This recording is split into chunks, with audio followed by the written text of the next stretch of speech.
예, 금년도는 이제 우리 넷째 주에는 우리 이우진 형제님께서 말씀을 설교를 하시게 되고요. 다섯째 주에는 또 이제 지난번에 수요일날 말씀드린 것처럼 우리 윤지원 형제님과 조기훈 형제님 신학원 졸업생 두 분께서 이제 이 오전 오후 설교를 해서 하나님 말씀을 다양하게 이제 들을 수 있는 기회가 됐는데요. 오전에 매달 넷째 주 오전에는 이우진 형제님께서 오전 설교를 하시기 때문에 제가 이 아침 시간에 10시부터 하는 주일학교 장년부 주일학교 성경 공부는 제가 맡아서 합니다. 그래서 한 달에 한 번씩 하기 때문에 여러분들이 일관성 있게 뭐 주제를 가지고 공부하는 거는 이제 이우진 형제님께서 하시고 특별한 주제, 그러니까 평소 때 잘 다루지 않는 특별한 주제들을 이렇게 뽑아서 여러분들에게 한 달에 한 번씩 말씀을 드리려고 합니다. 그래서 지난번에 기억나실지 모르겠는데 성경에 나오는 7 골짜기라는 제목으로 한번 성경 공부를 한 적이 있어요. 오늘은 예루살렘의 10개의 문에 대해서 한번 좀 살펴보려고 합니다. 이것이 우리의 신앙생활과 어떻게 영적인 교훈을 주는가. 예루살렘 성이 있고요. 우리나라에는 지금 조선시대에는 4대문이 있었죠. 그 다음에 소문도 있었나 봐요. 소문이 있는 거 보면 북소문도 있었나요? 그럼 소문까지 치면 8개인가요?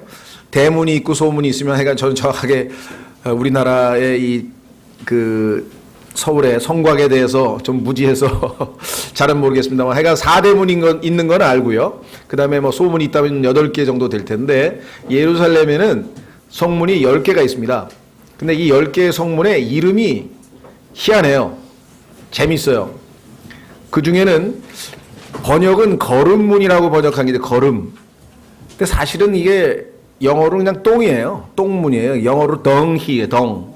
근데 이거를 아마 똥이란 표현을 성경에 쓰기가 좀 거북스러워서 아마 거름이라고 번역을 한 것 같은데 신약에서는 바울이 자신의 모든 과거에 가지고 있었던 그 자신의 가문과 모든 학문과 백그라운드, 요즘으로 치면 그 뭐라 그러죠? 학생들이 스펙, 그 자기가 가지고 있던 많은 스펙을 다 더러운 배설물로 여겼다. 그래서 아마 신약 성경에는 빌립보서에서 우리말로는 또 배설물이라고 번역을 한 것 같아요. 그러니까 그러나 성경에서 그냥 영어로 덩 하면 그냥 우리도 똥이라고 그냥 번역하는 게 제일 좋을 것 같은데 어쨌거나 뭐 그 얘기를 하려는 건 아니고 그러니까 문 이름에 똥문도 있어요. 그 예루살렘 10개 문 중에 왜 그런 이름을 붙였을까? 그 의미를 우리가 한번 오늘 살펴보려고 합니다. 그래서 오늘은 뭐 교재에 나와 있는 대로 성경 구절을 찾을 수 있으면 찾고요. 시간적으로 봤을 때. 자, 예루살렘의 10개 문. 아마 여러분들 혹시 나 예루살렘의 문이 10개라는 소리 오늘 처음 들었다. 한번 손 들어보세요. 있죠. 당연히 있죠. 성경에서 예루살렘에 문이 있다는 얘기는 들어왔어도 10개라는 거 공부한 적은 별로 없잖아요. 그렇죠? 그래서 좀, 잘 평소 때 다루지 않는 그런 정보들을 여러분들에게 한 달에 한 번씩 좀 드리려고 하는데요. 자, 보면은, 본문은 이제 1번서부터 순서로 가면서 찾아서 읽고요. 자, 예루살렘 옛 성읍에 있던 성벽에는 10개의 문이 있었던 바, 이는 그리스도인의 생활을 아름답게 묘사해 준다. 이 10개 속에 우리가 구원받고 나서 예수 그리스도를 만나 영광스럽게 통치하게 될 그 과정이 문 이름 속에 다 담겨져 있어요. 성경에서는 이름이라고 하는 것이 굉장한 의미를 가지고 있습니다. 하나님의 이름, 예수님의 이름, 그 다음에 예수님의 칭호. 이름은 이제 우리의 그 인격을 나타내는 이름이고, 칭호는 그분이 하시는 어떤 역할을 나타낼 때 뭐 대통령, 국가의 수반, 뭐 행정부의 수반. 그러면 박근혜 대통령만 해도 벌써 뭐 그 칭호가 여러 개잖아요. 근데 이름은 박근혜가 있고, 그 다음에 이제 뭐 호가 있는지 모르겠습니다. 호가 있으면 또 뭐. 그렇게 해서 이름이 한 몇 개 있는가 하면 칭호는 굉장히 많죠. 근데 예수님의 이름과 칭호를 우리가 100개도 넘게 살펴봤어요. 관심 있는 분들은 아마 매달 첫째 주에 우리가 주의 반찬할 때 예수님의 이름과 칭호들을 쭉 하루에 3개, 4개 이렇게 해가지고 한 100개도 넘게 쭉 살펴봤거든요. 예수님은 한두 개의 칭호나 이름으로 설명되실 분이 아니죠. 그래서 이름이라고 하는 것은 굉장한 의미를 가지고 있습니다. 그렇죠. 우리도 브랜드 파워라 그러잖아요. 이게 삼성, 그럼 벌써 그냥 사람들이 신뢰감이 딱 생기죠. 저 회사 제품은 좋은 걸 거야. 뭐 이렇게 딱 생기잖아요. 그렇죠? 뭐 자동차 그러면 BMW 그러면 저건 믿어도 되는 차다. 뭐 이렇게 되는 것처럼 이름이라고 하는 것은 굉장한 파워를 가지고 있습니다. 자, 예루살렘 성문에 왜 하나님께서 이렇게 다양한 재미있는 이름을 붙였을까 한번 확인해 보겠습니다. 이 각각의 문이 열려서 성 안으로 들어가야 될 거 아니에요. 제대로 생활하려면. 그러니까 신앙생활을 하려면 이 문이 다 열려야 되는데 10개가 다 열렸느냐가 문제죠. 제 기능을 발휘할 때 우리 모두는 하나님께서 원하시는 합당한 그리스도인의 모습이 될 것입니다. 자, 양문이라는 양, sheep. 양이죠. 우리가 너희는 다 양 같아서 했을 때 양문이라는 문이 나옵니다. 3장 1절에 뭐 양문은 우리가 딱 짐작이 되겠죠. 아, 이거 어린 양 십자가에서 예수 그리스도께서 돌아가셨죠? 아, 그것 예표하겠구나. 그래서 우리 십자가를 예표한다 그랬습니다. 느헤미야로 한번 가보십시오. 느헤미야에 가면 일단 성경 본문에 양문이라는 게 정말 나와 있는지 우리가 한번 확인해 보고요. 느헤미야는요, 아시다시피 역대상 다음에 나오죠. 그 다음에 에스라가 나오고 그 다음에 느헤미야. 자, 여러분들 느헤미야 하면은요 왜 유명하죠? 이스라엘이 바벨론으로 포로로 잡혀간 다음에 에스라라고 하는 대제사장을 중심으로 해서 귀환을 해서 하나님의 도우심으로 성전을 재건합니다. 완전히 파괴됐던 성전을 재건하게 되는데 그 성전을 재건한 다음에 하나님께서 2차로 느헤미야라고 하는 사람을 다시 귀환시켜서 이번에는 성이죠. 그러니까 성전이 아니라 그 성을 둘러싸인 성벽을 재건할 때 그 문들을 다 답니다. 새로 만들어서. 우리도 이제 광화문 뭐 보수 작업하듯이 뭐 이런 식으로. 자, 그래서 그 보수 작업, 사실 말하면 새로 건축하게 되는 그때의 이름들이 열거되죠. 자, 3장 1절에 보시면 3장 1절 그때 대제사장 엘리야십이 자기 형제들인 제사장들과 함께 일어나서 그들이 양문을 건축하고 그것을 거룩히 구별하여 그것에 문짝을 달며 메아망대와 하나넬 망대에 이르기까지 그것을 거룩히 구별하였고. 그래서 양문이 나오죠. 자, 양문은 교재로 다시 돌아갑니다. 십자가를 말씀합니다. 그리스도의 삶은 세상 죄를 제거하는 하나님의 어린 양을 보라. 요한복음 1장 29절에 말씀했죠.는 말씀과 더불어 시작이 됩니다. 그리스도를 구원자로 영접하지 않고는 영적인 생활은 있을 수 없습니다. 예수 그리스도를 나의 어린 양으로, 하나님의 어린 양이신 예수님을 나의 주님으로, 나의 구원자로 받아들이기 전에는 예루살렘 성 안에 들어가서 생활이 안 되는 거죠. 성읍이라고 하는 것은, 도시라고 하는 것은 삶을 나타내고 신앙생활의 첫 번째 문을 들어가려면 당연히 이 양문을 통과할 수밖에 없다. 그리스도는 우리 모두의 죄값을 갚기 위해 자신을 희생물로 드린 하나님의 어린 양이셨습니다. 하나님의 우리의 어린 양이시다. 이것이 우리에게 구원을 말씀하고 있죠. 예. 자, 구원받은 사람은 그 다음에 당연히 다른 사람을 구원으로 인도하고자 합니다.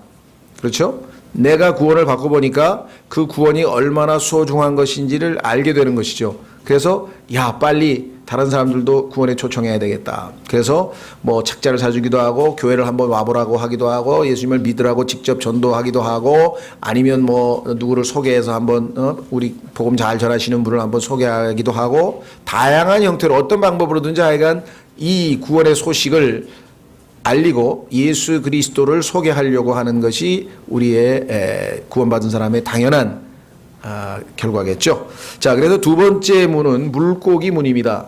벌써 물고기 하면 여러분들께서 왜 우리가 예수 그리스도를 소개하는 전도 또는 구령인지는 예수님께서 내가 너를 사람을 낚는 어부로 만들겠다라고 하신 말씀을 딱 떠올리면 그래서 물고기라고 하는 것은 구령을 나타내는구나. 여러분들이 나중에 혹시 여기서 이제 깊이 있게 성경 공부하신 분이 계실지 모르겠는데 왜 예수님께서 우리를 사람 낚는 어부라고 했을까? 이것은 단순히 비유일 뿐만 아니라 상당한 의미가 있어요. 왜냐하면 실제적으로 창세기에 보면은 이 우주는 둘째 하늘이죠. 우리가 지금 눈에 보이는 눈 있고 둘째 하늘은 물로 덮여 있습니다. 셋째 하늘, 하나님이 계신 셋째 하늘과 둘째 하늘 사이에는 어마어마한 물이 있는데 그것이 지금 얼어 있죠. 그런데 그 엄청난 물, 그래서 그 물속을 우리가 뚫고 주니 셋째 하늘로 갑니다. 그러니까 구원받아서 우리가 셋째 하늘에 안침받았다라고 에베소서 2장 6절에 말씀하셨는데 우리는 몸은 여기 있지만 영적으로는 이미 하나님과 함께 지금 셋째 하늘에 앉아 있다라고 주님께서 말씀하셨는데 어떻게 앉았습니까? 셋째 하늘을 통과했겠죠. 둘째 하늘을. 다시 말해서 물을 통과해서, 그러니까 하나님께서 사실은 우리를 낚시로 낚은 거예요. 셋째 하늘에서 우리를 낚았기 때문에 그러니까 우리가 실제적으로 하나님 보시기에는 물고기와 같은 거죠. 그래서 이 우주 공간은 우리가 생각할 때 공간인데도 불구하고 바다에서 사용하는 용어를 그대로 사용합니다. 왜냐하면 하나님께서 물 밑에 있기 때문에. 그래서 우주선이라고 하고요, 승무원이라 그러고요, 전부 다 사용하는 용어가 뱃사람들이 사용하는 용어를 다 쓰고 있다는 것은 성경이 우리에게 얼마만큼 정확하게 이 세상의 모든 상황을 설명하고 있는지 알 수가 있죠. 자, 그래서 두 번째 2번 물고기문 fish gate라 그랬죠. 그 fish gate는 3장 3절에 나오는데요. 물고기문 구령을 말씀합니다. 우리는 구원받은 후 다른 사람이 구원받기를 갈망하게 됩니다. 예수님은 나를 따르라 내가 너희를 사람 낚는 어부가 되게 하리라고 하셨습니다. 구령을 원한다면 두 가지 조건이 전제됩니다. 내가 정말 어떤 사람의 사실은 이게 구령이란 용어도요 정확한 건 아니에요. 왜냐하면 구혼인데, 구혼하면 우리는 뭐 나하고 결혼해달라고 또 그런 구원처럼 또, 왜냐하면 이 혼이라는 용어가 정확한 거죠. soul winning이거든요. soul은 영이 아니죠. 그런데 하도 사람들이 구령이라고 하는 용어를 자꾸 쓰다 보니까 이미 굳어진 용어를 또 우리가 그냥 구혼이라고 고치기도 쉽지 않죠. 그렇죠?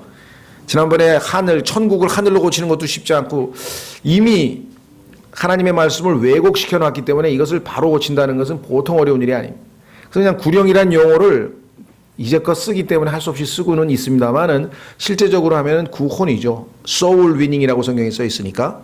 자, 그래서 두 가지인데, 첫째는 진정으로 원해야 되는데 뭘 원해야 되냐? 그리스도를 꾸준히 따르기를 원합니다. 예수님이 본을 보이신 대로 우리가 주님을 잘 따를 때에 우리가 구령자가 될 수 있다. 당신은 구령자가 되는데 관심이 있으신가요? 나도 예수님처럼 사람을 낚는 어부가 되겠다. 아마 자기가 복음을 전했는데 그 사람이 예수님을 믿고 변화된 모습을 보는 것을 체험한 사람이라면 세상에 이거보다 이렇게 스릴 있는 게 있을까 싶을 정도죠. 한 사람이, 물론 내가 그를 구원하는 건 아닙니다. 구원은 예수님이 하셔요. 그러나 내가 예수 그리스도 즉 구원자를 소개했더니 그 사람이 나의 입술에서 나가는 하나님의 말씀을 통해서 예수님을 영접을 해서 영원한 생명을 얻게 됐다라고 하는 것은 보통 축복된 일이 아니고, 여기에 대해서는 하나님께서 우리에게 기쁨의 왕관, 환희의 왕관, 기쁨의 관을 나중에 상급으로 주시겠다라고 성경에 써 있습니다. 왜냐하면 한 혼이, 이 지상에서 죄인이 한 혼이 구원을 받고 하나님의 자녀가 되면 하늘에서 의인 99을 인해서 기뻐하는 것보다 더 큰 기쁨이 있다 그랬기 때문에 그 관에, 옛날엔 면류관이라 그러는데 사실은 크라운이기 때문에 왕관이죠. 그 관의 이름을 성경에서는 기쁨의 관이라. 하나님께서 우리에게 하늘에 예비해 놓으신 관은 5가지죠. 그 5가지는 다 배우셨죠? 그 5가지 관 중에 구령을 통해서 하나님께서 우리에게 구령에 대해서 주시고자 하시는 왕관의 이름은 바로 환희의 왕관이다. 기쁨의 왕관이다. 세 번째는 옛문이라는 이름이 있습니다. 옛문, old gate. 우리의 성품을 말합니다. 예수님을 믿었지만 우리의 옛 성품이 남아있기 때문에 여전히 우리는 언제 또 죄를 지을지 모르는 그런 존재죠. 이 옛 성품이 마치 다 사라져버려서 옛 성품이 더 이상 작동을 안 해서 우리는 전혀 새로운 사람이 돼서 이렇게 의인이다 이런 분들이 있는데요. 성경은 그렇게 말씀하시지 않고요. 옛 성품을 십자가에서 못 박기는 했지만 만약에 우리가 믿음으로 살지 아니하면 죄가 이 옛 성품을 다시 부추겨서 우리로 하여금 죄를 짓게 만들죠. 그래서 로마서 6장 전체가 이 옛 성품에 관한 말씀이죠. 우리가 예수 그리스도를 구원자로 영접할 때 우리의 옛 성품은 그리스도와 함께 못 박혔습니다. 당신이 구원받았다면 더 이상 죄 안에 머물지 마십시오. 자, 분명히 우리의 옛사람이 죽었다라고 성경에 말씀했는데 우리의 죄의 몸이 멸하여졌다라고 말씀했고 우리는 율법에 대해서 죽었다라고 했는데, 문제는 이 말씀을 여러분과 제가 믿을 때만 역사가 일어난다는 것이에요. 믿지 아니하면 얼마든지 우리는 다시 죄를 지을 수가 있다는 거죠. 그러니까 하나님의 말씀은 반드시 내가 마음으로 믿을 때만 실제적으로 역사가 일어납니다. 그래서 여러분들이 아무리 머리로 이해를 했다 하더라도 마음으로 믿지 아니하면, 그렇죠? 역사가 일어나질 않아요. 얼마나 많은 사람들이 머리로 이해를 했지만 실제적으로 믿지 아니하, 마음으로 믿지 아니함으로 하나님께서 실제로 우리 안에서 역사할 수가 없다. 자, 나는 정말 지금보다 더 행복하고 싶다. 더 행복하고 싶다. 성경에 보니까 하나님께서 더 행복하게 될 수 있는 비결이 뭐냐 했더니 주는 거예요. 주는 거. 받는 것보다 주는 것이 더 행복하다. 더 복되도다. 이렇게 써놨어요. 그러면 내가 더 복되도 정말 행복하고 싶은 사람은 어떻게 그 말씀을 믿으면 줄 거 아니에요. 그러면 행복을 누릴 거 아니에요. 그런데 못 믿어. 머리로는 하나님이 말씀하신 걸 알기는 알겠는데 주는 게 아까워서 못 주겠어. 그러면 더 행복해지지는 않겠죠. 그럼 믿는 사람은 나는 주면 아까운데 하나님은 주는 것이 더 행복하다 그랬으니까 하나님의 말씀이 맞을 것이다. 내 생각보다는. 나는 주니까 아까워서 내가 더 덜 행복해질 것 같은데 하나님의 말씀은 행복해질 거라 그랬으니까 줘서 해보니까 뭐야? 행복하잖아요. 이 세상 사람들 다 뭐라 합니까?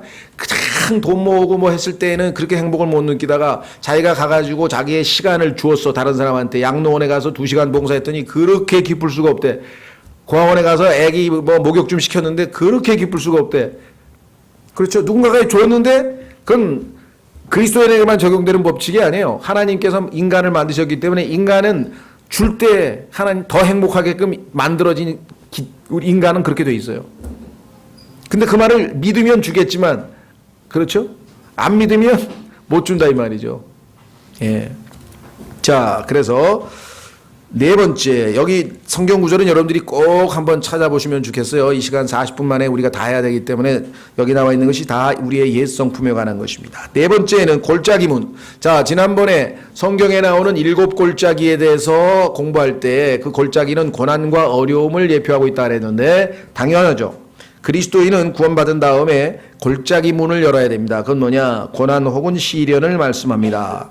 그래서 이 고난과 시련을 당할 때 하나님께서 우리를 위로해 주시고 그때 우리는 처음으로 위로의 모든 위로의 하나님을 체험할 수 있어요. 내가 고난과 시련을 겪지 않으면 어떻게 위로의 하나님, 위로받을 일이 없는데 위로의 하나님을 어떻게 체험하겠어요? 나에게 위로받을 상황을 만들어 주시는 것은 위로의 하나님을 알게 해 주시기 위한 것이죠.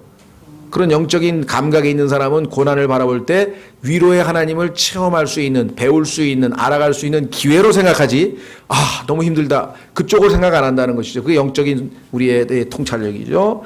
자, 우리는 고난의 골짜기에서 많은 것을 배웁니다. 성경에 보니까 고난의 골짜기, 사망의 골짜기란 말을 썼네요. 구원받은 직후 우리는 고난과 시험을 당하게 되는데 이는 우리의 생활을 바로잡기 위해 우리의 죄가 수면 위로 떠올라 그것을 하나님 앞에서 바르게 하기 위해서 주어지는 것입니다.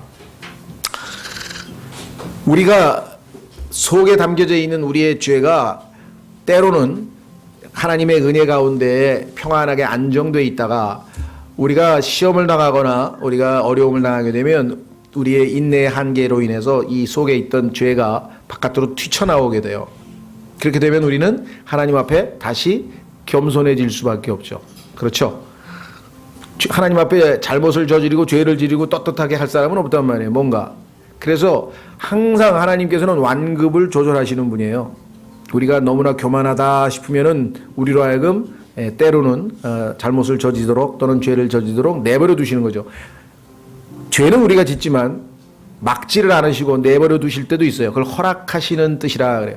그러니까 성경에 따르면 하나님의 뜻은 하나님이 직접적으로 원하는 뜻, 하나님이 원하시는 뜻이 있고 하나님이 원하시지는 않지만 하나님께서 허락을 해 주시는, 이건 허락하시는 permissive will이라는데 허락하시는 뜻이 있어요. 이 허락하시는 뜻을 우리가 잘 생각하셔야 돼요.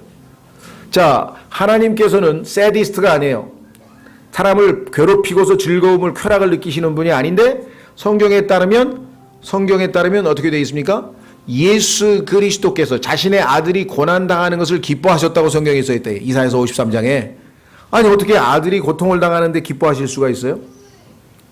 그 이유는 하나님이 원하는 상황은 아니지만 허락하시는 상황에 왜? 그것만이 다른 사람들, 즉 죄인들이 구원을 받을 수 있는 유일한 길이기 때문에 하나님의 원칙에 따라서 누군가가 죄값을 치러야 되는데 죄인이 아닌 사람이 딱 한 분밖에 없어. 하나님의 속죄 헌물의 자격을 갖춘 사람이 한 분밖에 없기 때문에 하나님은 원치 않으시지만 허락을 하셨다는 거죠. 자신의 아들이 고통당하는 것을 하나님이 원하실 리가 있어요? 이것은 직접적인 뜻이 아니라 하나님의 허락하시는 뜻이다. 여러분도 마찬가지예요. 여러분이 고난당하는 거 하나님이 원치 않으십니다. 그러나 하나님이 허락은 하셔요. 왜? 우리에게 유익이 되기 때문에, 훈련이 되고 유익이 되기 때문에. 그 하나님의 마음을 우리가 읽는 것이죠. 자, 그래서 골짜기 문이 있다. 다섯 번째 문. 다섯 번째는 무슨 문이 있냐? 이게 아까 얘기했던 그 덩 게이트인데요. 근데 우리말로는 이걸 똥이란 말을 굳이 피했어요. 그럴 필요는 없을 것 같은데 신약 성경에도 이 말을 아마 제 기억으로는 아마 이거를 거름이라고 뭡니까? 아까 얘기한 것처럼 배설물이라고 번역을 한 것 같은데 한번 확인해 봐야 되겠네.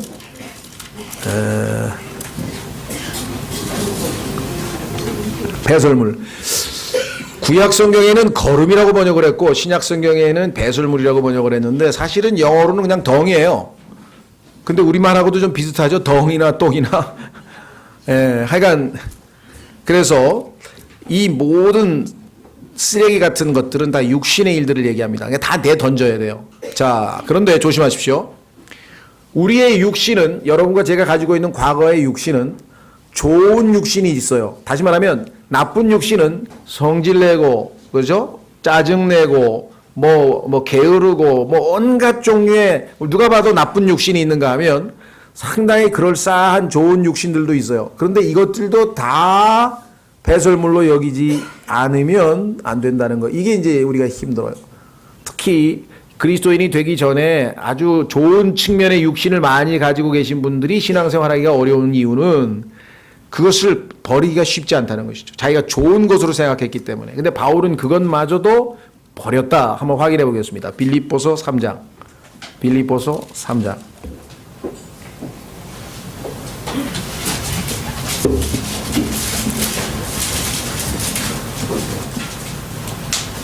빌립보서 3장 4절. 참 성경의 역설은 그렇습니다. 이게 과거에 신앙생활 하기 전에 정말 못되게 살았던, 악하게 살았던, 더럽게 살았던, 지저분하게 살았던, 정말 누가 봐도 모범생이 아닌, 범생이 아닌 사람들은 은혜를 받고 너무너무 기뻐서 빨리 변화가 되는가 하면 상당히 범생으로 사신 분들은 신앙생활이 특별한 전기와 은혜가 마련되기 전에는 쉽지가 않아요. 왜냐하면 워낙 과거에도 착하고 바르게 살았기 때문에 신앙생활에서 큰 변화를 못 느끼는, 그래서 이게 영적인 것과 나의 육신적인 것이 구별이 잘 안 날 때가 있어요. 자, 바울은 보세요. 뭐라고 했나? 빌립보서 3장 4절. 나 역시 육체를 신뢰할 수도 있지만 그리하지 아니하노라. 만일 어떤 사람이 육체를 신뢰할 만한 것이 자격이 있는 줄로 생각하면 나하고 더욱 그러하니.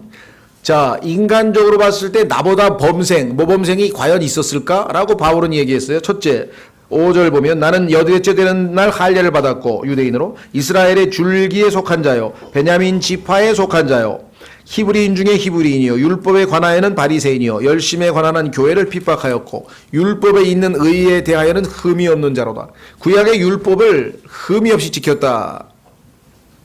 7절 그러나 무엇이든지 내게 이득이던 것들을 곧 그것들을 내가 그리스도를 위하여 손실로 여겼으며. 이게 다 나에게는 다른 사람이 요즘으로 하면서 좋은 스펙인데 좋은 스펙을 가지고 있었지만 그게 주님을 섬기는 데는 방해가 되더라는 거죠. 그래서 8절 참으로 확실히 모든 것을 손실로 여김은 그리스도 예수 내 주를 아는 지식이 뛰어나기 때문이라 내가 그분을 위하여 모든 것에 손실을 입고 그것을 단지 배설물로 여김은. 여기 나와 있네요. 우리의 모든 육신의 일들, 좋은 육신이든 나쁜 육신이든 하여간 다 합쳐서 다 배설물이다. 그래서 이것을 거름문이라 그랬대. 거름문.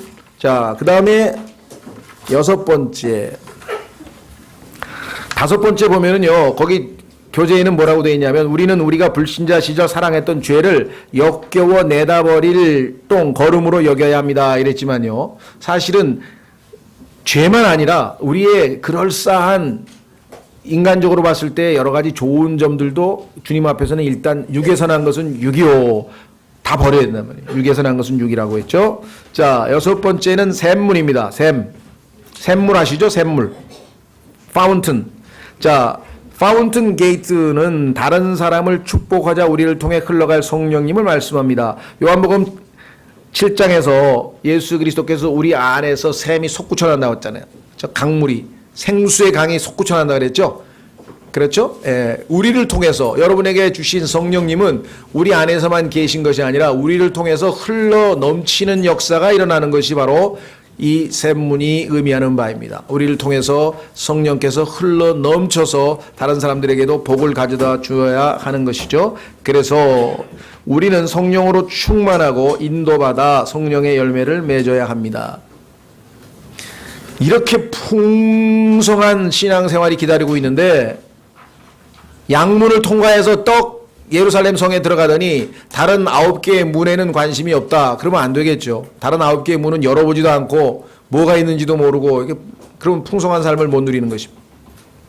자, 그래서 우리는 성령으로 충만하고 인도받아 성령의 열매를 맺어야 합니다. 이것이 파운튼 게이트, 샘문이 의미하는 바라. 7번째는 물문이라 그랬는데 물문. 자, 성령님께서는 항상 하나님의 말씀과 더불어 역사하시죠. 성경에 보니까 물은 하나님의 말씀이라 이렇게 나와 있네요. 말씀의 물로 씻는다라고 했죠.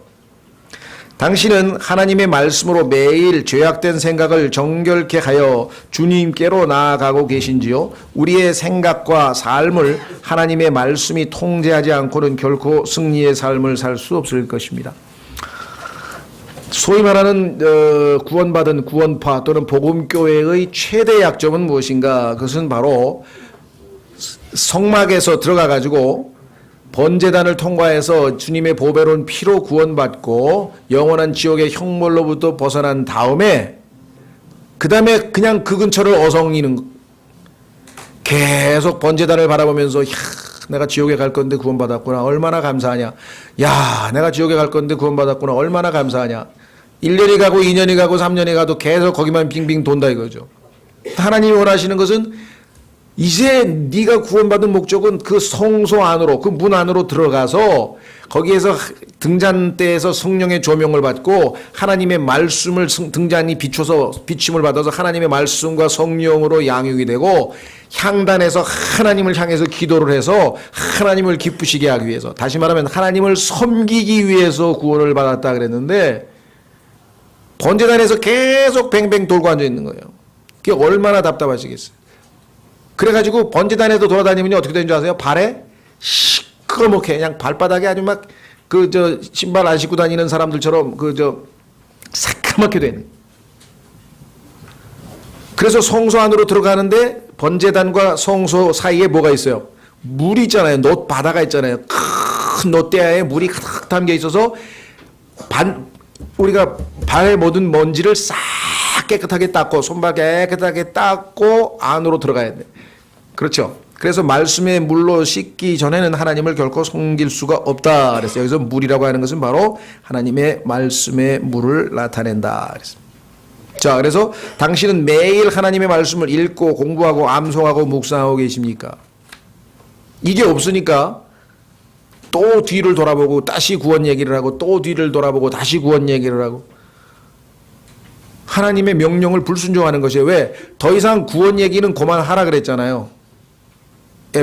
히브리서 6장 1절에 더 이상 그리스도의 기초 원리를 닦지 말고 그만하라고, 떠나라고, 번제단에서 떠나라고 명령했는데 안 떠나고 성소 안으로 들어가는데 안 들어가고 번제단에서 빙빙 돌면 어떻게 되겠어요? 그렇죠? 자, 다시 이제 8번째 말문인데요. horse. 말문은 성도의 영적 전쟁을 말합니다. 여러분들이 구약에서 성경에서 보면은 말은 전쟁에 있어서 최고로 유용한 도구죠. 그래서 사람들이 너무나 말을 의지하려고 하기 때문에, 특히 그죠? 이 말을 의지하려고 하기 때문에 하나님께서 이집트에 있는 말들은 육신적인 말이고 예수 그리스도께서 나중에 하늘로부터 타고 내려오는 말은 영적인 말이기 때문에 칼로 베어도 베어지지 않는다고 요엘서에 써 있죠. 여러분과 제가 사용해야 될 것은 영적인 힘이지 영적인 전쟁이지 육신적인 전쟁이 아니라는 것이에요. 저는 아직 무서워서 돈도 없고 하여간 기회도 없었지만 하여간 무서워서 말은 못 해본 것 같은데요. 나귀하고 뭐라 그러나 하여간 그런 거 모르겠네. 하여간 제주도 신혼여행 가서 조랑말을 탔는지 안 탔는지 기억은 잘 안 나. 하여간 제대로 된 뭐 이렇게 막 달리는 멋진 말은 못 타봤어요. 나중에 영적인 말을 주님하고 백마로 나중에 타고 내려오려고 지금은 안 타고 있는데 그때 가면 여러분들이 이제 아주 멋진 영적인 말을 타겠죠. 자, 그래서 많은 영적인 전쟁을 말합니다. 우리는 하나님의 군인으로 부름받아 치열한 영적 전투를 벌입니다. 계시록 19장에서는 여러분과 제가 군인으로 지상으로 내려오는 모습을 보여주고요. 디모데후서에서는 여러분과 제가 솔저, 굿 솔저, 선한 군인으로, 훌륭한 군인으로 지금 부름받았다라고 성경에 말씀하고 있네요. 여러분들은 과연 군인이라고 하는 인식을 가지고 신앙생활을 하는지 모르겠어요. 한번 확인해 보겠습니다. 그리스도인들이 조금 성장하면 강한 청년이죠. 근데 베이비가 있을 때에는 밤낮 누구로부터 도움을 받고 섬김을 받는 처지에 놓여 있으면 자기가 군인이라는 인식을 할 수가 없어요. 그러나 점점 성장해서 지난번에 얘기한 것처럼 청년 영맨이 되면은 정말 강인해서 하나님의 말씀이 우리 안에 거하고 그 말씀의 검으로 이겨내. 여러분들이 말문, 다시 말하면 영적 전쟁을 수행하려면 성령의 칼, 하나님의 말씀이 있어야 되는데 그 말씀이 그냥 머릿속에 지나치는 게 아니라 여러분의 마음속에 차곡차곡 쌓여 있어야 돼요. 그래서 누가 뭐라고 말하면 여러분의 생각이 나가는 게 아니라 내 생각에는 그렇게 안 돼요. 하나님 말씀에는 이렇게 돼 있는데 읽어보지 못하였습니까? 예수님도 그렇죠. 뭐라고 딱 하면 기록되었으되, 바울은 뭐라 그랬어요? 너희는 성경에서 읽어보지 못하였느냐.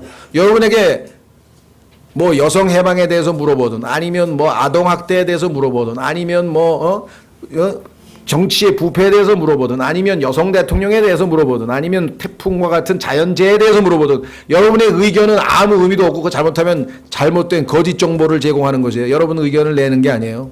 그리스도인은 항상 기록되었을 때 하나님 말씀에 이렇게 되어 있고 저는 이것을 믿습니다.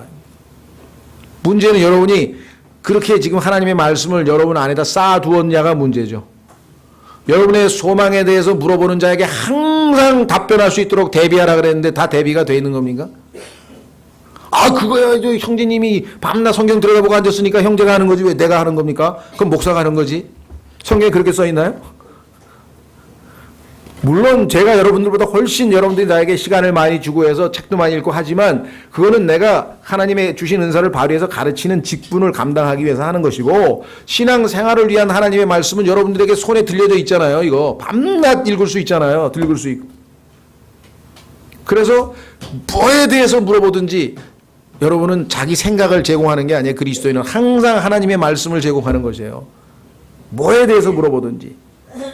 부부 관계에 대해서 물어보든지 아니면 뭐 질병에 대해서 물어보든지 뭐에 대해서 왜 하나님이 여기다 전부 다 답변을 해놨는데 지금 몇십 년 신앙생활을 했는데 아직도 지금 가만히 있어 그런 게 성경에 있었어요? 네? 어떤 사람은 알로에가 성경에 나온다고 좋아하는 사람이 다 있는데 알로에가 성경에 나오는 것도 모르는 분도 있어요. 알로에 있어요 여기 보면. 그것만 있는 게 아니에요. 별의별 게 다 있어요 여기 성경에 보면은. 자 디모데후서 2장. 나는 군인, 여러분과 저는 군인입니다. 군인. 찾으셨습니까? 디모데후서 2장 3절. 그러므로 너는 예수 그리스도의 좋은 군사로서 고난을 견디어내라. 전쟁을 하는 어떤 사람도 이 세상 삶의 일에 얽매이지 아니하나니 이것은 그가 자기를 군사로 택한 자를 기쁘게 하려 함이라. 군인은 전쟁입니다. 군인, 전쟁. 이건 본질적인 거죠. 자, 다시 돌아옵니다. 9번째, 동문. 동문은 동창 얘기하는 게 아니고요. 동쪽에 있다. 이스트 게이트, 동문. 예수 그리스도의 재림은 동쪽 문을 통해서 들어옵니다. 예수 그리스도의 재림. 에스겔서에 써 있죠. 예수 그리스도께서는 땅으로 재림하셔서 적 그리스도의 군대를 멸하시고 대환란의 끝 무렵이죠. 올리브산 위를 거쳐 그래서 산이 쪼개지죠. 지금은 막혀 있습니다. 왜? 예수님께서 2000년 전에 이 동문을 통해서 호산나 하고 입성하신 이후에 왕이 지나간 물이기 때문에 왕이 지나간 그 문을 예수님이 오시기까지는 누가 막았는지 모르겠는데 지금 막혀버렸어요.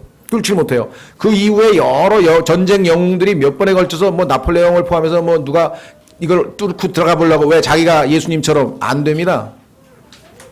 예수님 오셨을 때 동문으로 예루살렘에 입성하시게 됩니다. 이 문은 돌리브산을 향해 있습니다. 주님은 당신은 주님의 재림을 사모하고 계십니까? 동문을 통과한 사람은 항상 주님을 마음속으로 사모하고 기다리고 있죠. 자, 마지막 문은요, 밉갓 문이라고 하는데 이것은 고유명사입니다. 이것은 그리스도의 심판에 대한 얘기입니다. 우리가 한 번 죽는 것은 사람들에게 정해진 것이고 그 후에는 심판이 있다 그랬는데, 죄에 대한 심판은 십자가에서 우리는 이미 받아들여서 죄에 대한 심판은 없지만, 여러분과 제가 이 땅에서 주님을 섬긴 그 행위에 대한 모든 심판은 그리스도의 심판석에서 있게 될 것이고, 이 땅에 남아있는 사람들은 민족들의 심판을 받게 되겠죠. 그래서 심판에 관한 문이 바로 밉갓 문이라고 합니다. 당신은 이 생에서의 당신의 모든 행위에 대해 그리스도 앞에서 회개 보고할 것을 인식하면서 살아가고 계십니까? 여러분들이 회사를 경영하는데 1년이 다 끝나면 회사의 그 실적 보고, 다시 말하면서 한 해에 얼마만큼의 이익을 냈는지, 얼마만큼의 적자가 났는지 그 실적 보고라고 하는 것은 항상 있게 마련이죠. 그래서 이거 성경에서 보니까 하나님께서 여러분과 저의 인생에도 회개 보고를 각자가 하나님 앞에 하게 되어 있다. 그런데 그것을 예표적으로 보여주고 있는 문이 밉갓 문입니다. 이와 같이 예루살렘의 10개의 문의 이름 하나하나에 다 놀랍게도 우리의 신앙생활에 처음서부터 끝까지가 쭉 설명되어 있어요. 그렇죠? 앞으로도 이 네 번째 주에는 오전 시간에 이렇게 좀 별로 다르지 않지만 또 아주 심각하고 우리에게 유익이 되는 그러한 주제로서 공부를 하도록 하겠습니다. 오늘은 여기까지 하겠습니다.